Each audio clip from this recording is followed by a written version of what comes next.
यानी कि आप चारों धाम नहीं जा सक रहे, वृंदावन नहीं जाना हो पा रहा, व्रत नहीं रख पा रहे, कोई बात नहीं, जीवन में एक बार भूमि दान कर दो तो इन सब का फल आपको बिना परेशानी के ही प्राप्त हो जाएगा। अब बताओ इससे अच्छा कोई उपाय हो सकता है? बोलो। दूसरी बात, ये बात क्यों कही कि भूमि दान का फल कभी समाप्त नहीं होता? तो देखो, किसी भी वस्तु का आप दान करोगे तो वो वस्तु एक ना एक दिन समाप्त हो जाएगी, और जिस दिन वो वस्तु नष्ट हुई उसी दिन आपका फल खत्म। जैसे मान लीजिए आपने वस्त्र दान किए, तो वस्त्र क्या हमेशा रह सकते हैं? एक ना एक दिन खत्म होंगे, फटेंगे। जिस दिन वो वस्त्र खत्म हुए उसी दिन आपका फल समाप्त। आपने अन्न दान किया तो जितने दिन वो पेट में अन्न रहेगा, उसकी शक्ति मिलेगी, उतने दिन तक फल, उसके बाद समाप्त। लेकिन भैया मुझे बताओ, यदि आपने भूमि दान कर दिया तो क्या भूमि कभी नष्ट हो सकती है? बोलिए। इसीलिए भगवान ने भूमि दान मांगा कि जब मैं बलि से भूमि दान मांगू तो बलि को जन्म जन्मांतर तक इसका फल मिलता रहे, जन्म जन्मांतर तक इसका पुण्य मिलता रहे। इसीलिए बंधुओं, जीवन में कुछ करो या ना करो, एक बार भूमि दान अवश्य कर लो। समझ में आ रही है बात? किस किस को आ रही है? हाथ उठाना। सबको आ रही है?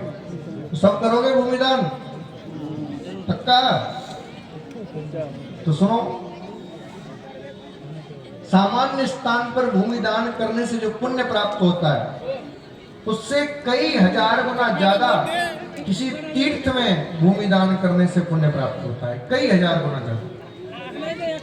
और आप तो जानते हो गुरु गृह का निर्माण ब्रज की भूमि में होना है, तो ब्रज तो वो है जहाँ देवता भी तरसते आने के लिए।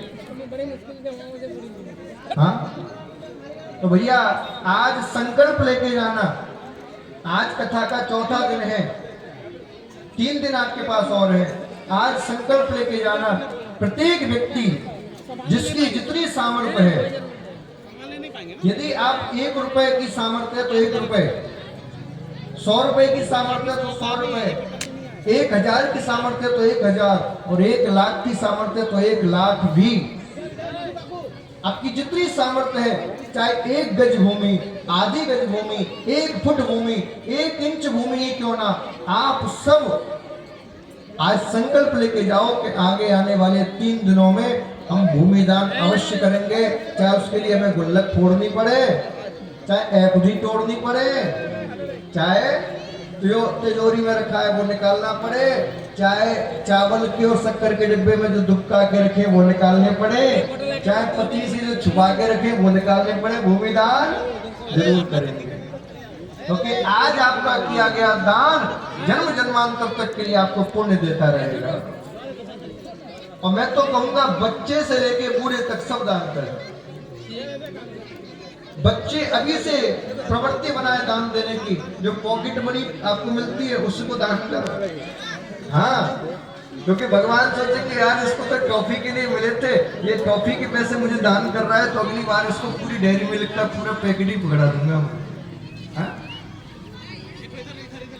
आपका 1 रुपया भी सच्चे हृदय से दिया हुआ 1 लाख के बराबर है। और जिसको ऐसा लग रहा है बोले महाराज जी हमने दान दे दिया तो नाम आ जाएगा, तो वो कहेंगे कि तुम तो कहती थी जहर खाने के लिए नहीं है, दान के लिए कहां से आ गए? कई माताएं सोच रही होंगे। तो भैया यदि तुम नाम नहीं लिखवाना चाहते तो गुप्त दान की रसीद ले लिया करो। बोले गुप्त दान मेरा नाम मत ले, तो तुम्हारा नाम नहीं लिया जाएगा, चिंता मत करो। अब तो खुश। बोले भक्त वत्सल भगवान की। आज सब बलि के साथ, बलि 3 पग भूमि दान कर रहा है, आप सब भी बलि के साथ संकल्प लो कि हम भी जितनी सामर्थ्य उतनी भूमि दान अवश्य करेंगे। अब बलि जैसे ही भूमि दान के लिए तैयार हुआ, गुरुजी आ गए। इतने में गुरुजी ने कहा बोले चक्कर क्या है, जब से बहस हो रही है दोनों में। गुरुजी ने आंख बंद करके देखे तो क्या देखते हैं, ये बामन नहीं है, ये तो सबके पिताजी हैं। बलि से कह दो जी गुरुजी जानते हैं कौन है? अरे गुरुजी मत पूछो, छोटे से बामन ब्राह्मण हैं और इतने इतने सरल हैं, इतने सहज हैं, इतने बड़े राजा के पास आके 3 पग मांग रहे हैं बस। गुरुजी बोले बामन बामन नहीं है। बोले तो? बोले साक्षात नारायण है, इनके चक्कर में मत पड़ना, अच्छे अच्छों को बर्बाद कर देती है। हाँ, इनके चक्कर में मत पड़ना। बोले क्या कहा, नारायण है? बोले हाँ। अब तो उछलने लगा बलि, प्रसन्न हो गया, नृत्य करने लगा।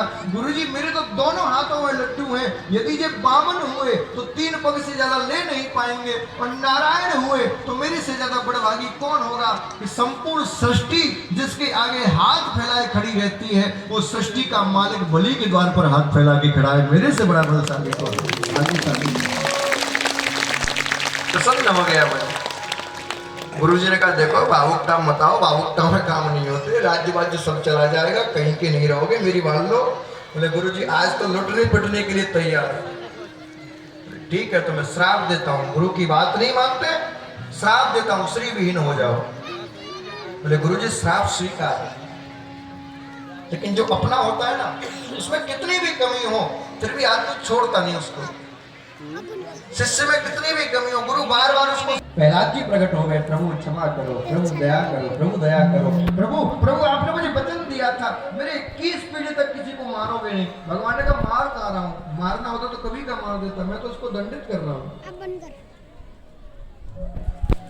बलि ने कहा तीसरा पैर बलि के सिर पे रखा, और सिर पे रखते ही बलि को आज भगवान ने अपना अपना।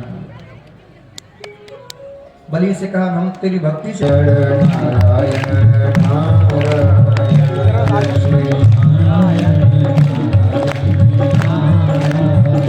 लक्ष्मी नारायण नारायण नारायण लक्ष्मी नारायण नारायण